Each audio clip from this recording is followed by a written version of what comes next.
గురువుగారు ఇప్పుడు దోషాలు అంటూ ఉంటారు కదా! అందులో కుజ దోషం ఉంటే కొన్ని కొన్ని ఫలితాలు వస్తాయి అంటూ ఉంటారు కదా! ఇది వాస్తవమేనంటారా? అంటే కుజదోషం అనగానే అందరూ పెళ్లి గురించి మాట్లాడుతుంటారు. అంటే వివాహం ఆలస్యం అవుతుందని చెప్తుంటారు. హ్మ్. నేనేమంటానంటే మొన్న ఒక టీవీ ఛానల్ కూడా ఇదే ఇన్ఫర్మేషన్ వచ్చింది. కుజదోషము అనగానే ప్రతి ఒక్కళ్ళు భయపడేది వివాహం 30 ఏళ్ళైనా కాలేదని చెప్పి భయపడుతుంటారు. కానీ హ్మ్. కుజదోషం అనేది శాస్త్రంలో ఎప్పుడు చెప్తుందంటే రజస్వలాపూర్వ వివాహం. అంటే మెచ్యూర్ అవ్వకముందు అమ్మాయికి పెళ్లి చేసే సమయం. ఓకే. అబ్బాయికి 11 ఏళ్ల వయసు ఉండాలి. అమ్మాయికి 8, 9 ఏళ్ల వయసు. అబ్బాయికి 8 ఉంటే అబ్బాయికి 10 ఉంటే అమ్మాయికి 8. హ్మ్. అమ్మాయికి 9 ఉంటే అబ్బాయికి 11. 2 సంవత్సరాల తేడాలోనే ఆ సమయంలో వివాహం చేశారు. రజస్వలాపూర్వం అంటదని రజస్వల అవ్వకముందు వివాహం చేయడాన్ని ఆ సమయంలో వివాహం చేసేటప్పుడు కుజుడు గనుక ఆయా దోషాలుంటే ఓ ఈ అమ్మాయి కుజదోషం ఉంది తొందరగా పెళ్లి అని చెప్పేసి భావన ఎక్కువగా ఉంటుంది. ఓకే. కుజదోషం ఉంటే రజస్వల అయితేనే తొందరగా అయిపోతే రజస్వల కాబట్టి వివాహం అట్ట చేయదని. అది వైదిక వివాహం. హ్మ్. ధర్మబద్ధమైన వివాహం. మనం ఓకే. చేసుకునేటువంటి ఇప్పుడు పెళ్లి చేసుకునేటువంటివి కూడా హ్మ్. కోర్స్ నా పెళ్లి రజస్వలాపూర్వ వివాహం అయింది. నాకు బాల్య వివాహం జరిగింది. ఓకే. నాకు 15 ఏళ్ల పెళ్లి, మా వాడికి 14 ఏళ్ల పెళ్లి జరిగింది. మా అక్కకి మాతో అందరికి కూడా బాల్య వివాహాలు మేమందరం హ్యాపీగా ఉన్నాం. 5 అన్నదమ్ములు మా అక్క. ఆరుగురం హ్యాపీగా ఉన్నాం. మాకు పిల్లలు, సంతానం. మా పిల్లలు హై లెవెల్‌లో ఉన్నారు. బ్రహ్మాండంగా ఉన్నారు. దానికి ఎటువంటి ఇబ్బంది లేదు. ఓకే. అయితే ఇక్కడ మళ్ళీ ఎందుకు టాపిక్ ఎందుకొచ్చిందంటే వైదిక వివాహం అంటారు దీన్ని. ధర్మబద్ధమైన వివాహం అంటారు దీన్ని. అంటే హ్మ్. కన్యను అప్పుడే దానం చేయాలి. ఓకే. రజస్వల అవ్వకముందే కన్యాదానం చేయాలి. హ్మ్. సరే ఆ విషయాన్ని పక్కన పెడితే, ఆ సమయంలో వివాహం కాకపోతే కుజదోషం ఉంటే ఆ దోషం అప్పుడు చెప్పారు. హ్మ్. అంటే 9 ఏళ్ల లోపల పెళ్లి చేయకపోతే రయస్సులు అయిపోతుంది. దోషం ఏర్పడుతుంది. దానికి కుజదోషమే ప్రభావం అని. అటువంటి దోషం అని ఉండకుండా ఉండడానికి వాళ్ళు తొందరగా పెళ్లి చేయడం, లేదా దాన్ని శాంతి చేసుకునే అవకాశం ఉంది. హ్మ్. ఇప్పుడు దాన్ని అనుకరించుకొని 25 ఏళ్ళకి, 26 ఏళ్ళకి, 30 ఏళ్ళకి కూడా పెళ్లి కాకుండా 22 ఏళ్ళప్పుడు, 21 ఏళ్ళప్పుడు అమ్మాయిని మాడితే, "ఏంటి అప్పుడే పెళ్ళా నాకు? అదేమిటి? నేను అవును. ఇప్పుడే 21 చిన్నపిల్లని నేను." ఇదే 21 ఏళ్ల పిల్ల, ఇదే హ్మ్. 22 ఏళ్ల పిల్లవాడు హ్మ్. 4 ఏళ్ల క్రితం అంటే ఇంటర్మీడియేట్ సెకండ్ ఇయర్‌లో అమ్మాయిని ప్రేమించొచ్చు, అబ్బాయిని అవును. ప్రేమించొచ్చు, లవ్‌లో మునిగిపోవచ్చు. ఇవన్నీ మాత్రం అప్పుడు చిన్నపిల్ల చేస్తారు. గారు. అప్పుడు చిన్నపిల్ల కాదు, చిన్నపిల్లాడు కాదు. They have maturity. హ్మ్. ఇదే ప్రశ్న 25 ఏళ్ళకి అడిగినప్పుడు, ఈ అమ్మాయి వచ్చేసి పలానా అబ్బాయిని తీసుకొచ్చి, "ఈ అబ్బాయిని నేను తీసుకున్నానంటే, ఏం తెలుసు నాన్న చిన్నపిల్లవు" అంటే, "వాట్ ఈస్ థిస్? నేను చిన్నపిల్లేంటి? నాకు వయసొచ్చేసింది. I know everything. నేను గ్రాడ్యుయేట్ నేను. నేను అవును. పీజీ చేశాను నేను. ఈ అబ్బాయి గురించి 5 ఇయర్స్ తెలుసుకుంటున్నా నేను. ఈ అమ్మాయి గురించి 5 ఇయర్స్ తెలుసుకుంటా నేను." ఏంటా హ్మ్. తెలుసుకునేది? హ్మ్. ఒక్కసారి నేను ప్రేమించే పిల్లగాడి యొక్క మేనమామ కొడుకు పేరేంటి అడుగు. ఈ ఓకే. పిల్ల మేనత్త వాళ్ళకి మనవడి పేరేంటి అడుగు. హ్మ్. చెప్తదా? మేనత్తకి ఇంటి పేరు అడుగు సడెన్‌గా దెబ్బకి తీసుకొచ్చి. చెప్పరు.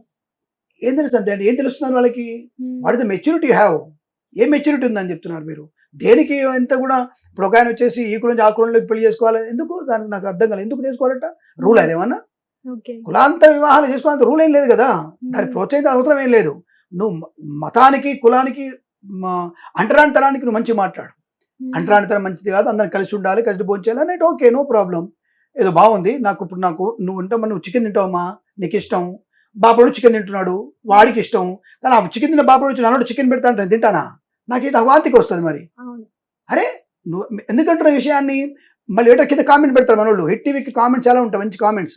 నువ్వు కామెంట్ చేయి. నేను కామెంట్ చేస్తా. ఆ హ్మ్. బాబు తిన్నాడు కాబట్టి మందు రేటు పెరిగిపోయింది, పంది రేటు పెరిగిపోయింది, నంది రేటు పెరిగిపోయింది అంటారు. గోమాంసం తింటున్నాడు, అది తింటున్నాడు చెప్తున్నారు మీరు. అట్లా తిన్నటోడు ఉంటే, నాలాంటోడు తినే దగ్గరికొచ్చేసి ఆ మాంసం నోట్లో పెడితే నాకు వాంతికి అవుతది. నాకు తినబుద్ధి కాదు. నాకొక మడి ఆచారం నాకు ఏడ్చింది. హ్మ్. నాకొక మడి మా వైదిక కుటుంబం. మేము వేద పండితులు మా తమ్ముళ్ళు. అంతా వేదంలో ఉన్నాం మేము. నాకు ఉన్నటువంటి నా కూతురు సంగీతము, నృత్యం, కూచిపూడిలో ఉన్నాం మేము. నిజమైనటువంటి బ్రాహ్మణ పుట్టుకని పుట్టాం. నిజంగా బ్రాహ్మణులుగా ఉన్నాం మేము. నేను ఓకే. కాదనట్లేదు. కాబట్టి దాని గురించి నేను ఎక్కువ గట్టిగా మాట్లాడతాను నేను. అరే! హ్మ్. నాకిష్టమైనటువంటి దాంట్లో నేనుండాలి కంఫర్టబుల్‌గా. ఇప్పుడు అవును. సపోజు ఏదో సినిమాలో కామెడీగా చూపించారు. ఆహ్, పతివ్రతల పేరు చెప్పానట. అంటే హ్మ్. వాడేటువంటి మండోదరి, అహల్య, అనసూయ, సీత అని చెప్పాడట. అనగానే విలన్ వచ్చేసి అంటే నీ అమ్మ పతివ్రత కాదా అడిగాడట. హ్మ్. నిజమే కదా! అవును. అంటే నీకు మహల్య, మండోదరి ఎవడో తెలవదు నీకు. నీ హ్మ్. తల్లి పేరు చెప్పొచ్చుగా ఫస్టు. అని అవును. అక్కడ వెటకారంగా అడిగినా అదే నిజం. ఇక్కడ నేను. నా తల్లి పతివ్రత అని ఫస్ట్ చెప్పుకుంటా నేను. నీ తల్లి హ్మ్. గురించి తెలవదా? నాకు సంబంధం లేదు ఆ విషయం. నాకు తెలియదు ఆ విషయం. హ్మ్. నీ తల్లి పతివ్రత అని నువ్వు చెప్పుకోవాలి తప్ప నేను చెప్పనుగా. అవును. నా తల్లి పతివ్రత అని గర్వంగా చెప్పుకోగలుగుతా నేను. ఎందుకంటే నా తండ్రి ఇలా ఉంటివాడు. నా తల్లి ఇలాంటిది. నా తల్లి పుట్టుక ఇలాంటిది. నా తండ్రి ఎవరితో ఇలా ఉండేది అనేది నేను గట్టిగా చెప్పుకోగలుగుతా. నా తల్లి పతివ్రత అని చెప్పుకోగలుగుతా నేను. అవును. అలాగే నా మతం కూడా, నా ధర్మం కూడా, నా కులం కూడా నేను గొప్పగా చెప్పుకోగలుగుతా నేను. అది నా ధర్మం. నాకు తల్లి లాంటి నా కులం, నా తల్లి లాంటి నా మతం. దాన్ని హ్మ్. ఇంకొక మతాన్ని నేను తప్పుగా మాట్లాడితే అది దోషం. నేను ఇంకో కులం గురించి మాట్లాడను, ఇంకో మతం గురించి తప్పుగా మాట్లాడను. నా ధర్మం గురించి తప్పుగా మాట్లాడితే నేను ఏ కులంతోని మాట్లాడతా, ఏ ధర్మంతోని మాట్లాడతా నేను.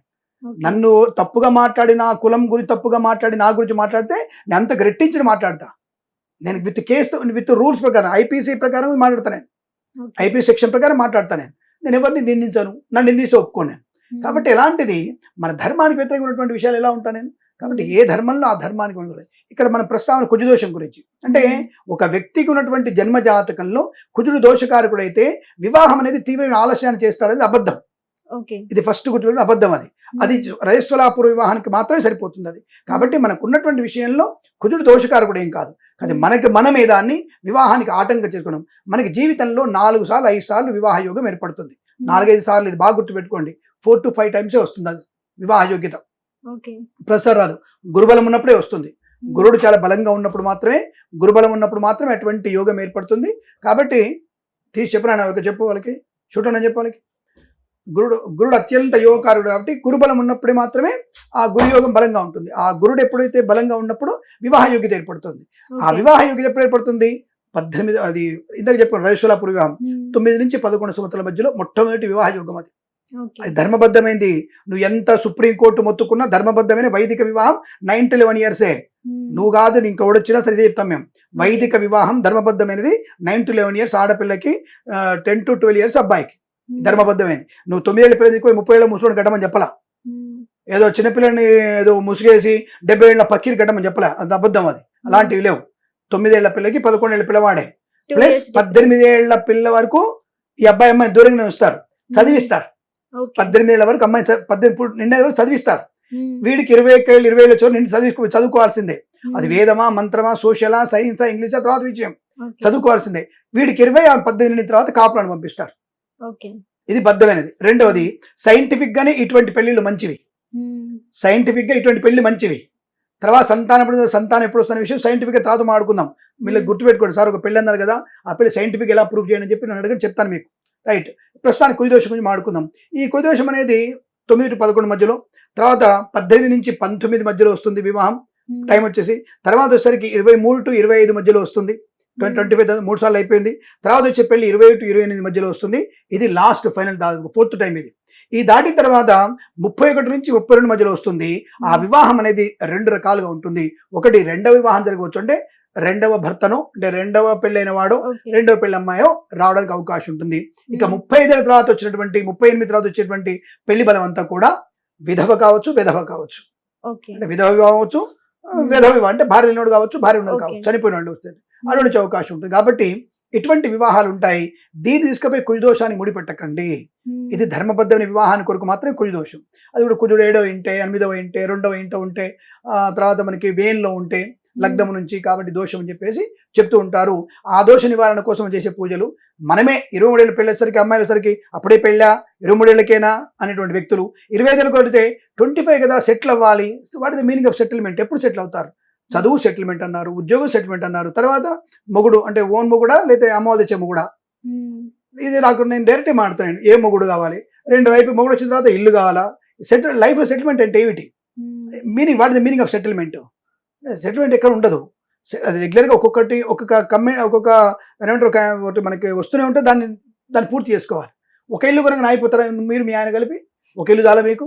2 ఇల్లు వద్దా మీకు? 2 ఇల్లు అంటే ఇల్లు, గృహం. మీ ఆయన ప్రకారం 2 ఇల్లు అంటే చిన్న ఇల్లు కాదని చెప్పండి, అది గుర్తుపెట్టుకోండి. అంటే ఇల్లు అనేది అంటే ఎక్కడ కూడా మనకి ఒక కోరికలకు అంత ఉండదు. సో సెటిల్మెంట్ అదే, కోరికలు ఆపే సెటిల్మెంట్ అయిపోయినట్టే. మన కోరికలు ఆగవు కదా. కాబట్టి ఈ కుజదోషానికి, ఈ వివాహ ఆలస్యానికి సంబంధమే లేదు. అలా అని చెప్పేసి కుజదోషం గురించి ఎక్కువగా థింక్ చేసి మీరు ప్రమాదంలో పడే అవకాశాన్ని వినియోగించుకోకండి. ఒకలాంటి దోషాలు ఎవరైనా ఉండి మీరు పూజలు చేస్తామని చెప్పినా సింపుల్ మీకు మీరే సుబ్రహ్మణ్య స్వామి అష్టోత్తరం చదువుకోండి. కుజగ్రహ దోష నివారణకి కందులు దానంగా ఇవ్వండి. అనుకూలవంతమైనటువంటి వివాహం జరిగే అవకాశాలు ఖచ్చితంగా ఉంటాయి. అంటే వేరే వాళ్ళ దగ్గర ఎలాంటి నివారణలు చేయించుకోవాలి? చెప్తున్నా, సుబ్రహ్మణ్య స్వామి పూజలు చేసుకోవచ్చు మనం. కానీ అష్టమంలో కుజుడు కాబట్టి నీకు నష్టం వస్తున్న విషయంలో ఎక్కడ కూడా ఈ గ్రంథాలు చెప్పబడలేదు, ఎక్కడ చెప్పబడలేదు. దేవకేరళ గ్రంథంలో మకర రాశి వారికి, మేషరాశి వారికి, సింహరాశి వారికి, వృశ్చిక రాశి వారికి, అలాగే మేషం, మిథునం, మీనము, ధనుసు లగ్నాల వారికి కుజదోషం అని చాలా చెప్పారు. దేవకేరళ గ్రంథం అనే దాంట్లో స్పష్టంగా చెప్పబడింది. కాబట్టి దాని గురించి పెద్దగా కుజదోషం అనే బూచిని చూపించి వ్యాపారం చేసిన జ్యోతిష్కుల మాట నమ్మకండి. ఇది గుర్తుపెట్టుకోండి. కుజదోషం ఉందని మీకు తెలిస్తే మీ జన్మలగ్నంలో 7, 8, 12 2వ ఇంట కనుక కుజుడు ఉంటే అది కొంత దోషం అని చెప్పినప్పటికీ కూడా మీరే కుజుడి అష్టోత్తరం చదువుకోండి, సుబ్రహ్మణ్య స్వామి అష్టోత్తరం చదువుకోండి, సుబ్రహ్మణ్య క్షేత్రాలు దర్శనం చేయండి, కందులు దానంగా ఇవ్వండి. అనుకూలవంతమైన వైవాహిక జీవనం తప్పకుండా ఉంటుంది, ఇందులో సందేహం లేదు. నేను మీ కిరణ్ శర్మగా చెప్తున్నా, ఇది నిజం. ధన్యవాదాలు. శుభమస్తు. హిట్ టీవీ యాప్ ఇందులో short news, live news, entertainment shows, movies, digital magazines తో పాటు మీ జిల్లా వార్తలను కూడా ఫ్రీగా చూడొచ్చు.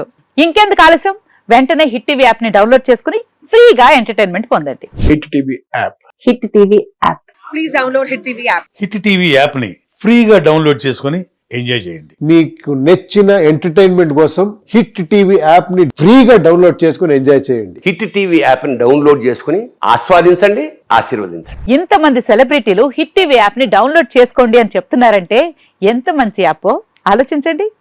అమెరికా అమెరికా అమెరికా అమెరికాలో చదవాలనుకునే వాళ్ళకి విశ్వసనీయమైన పేరు మన శౌర్య కన్సల్టెన్సీ.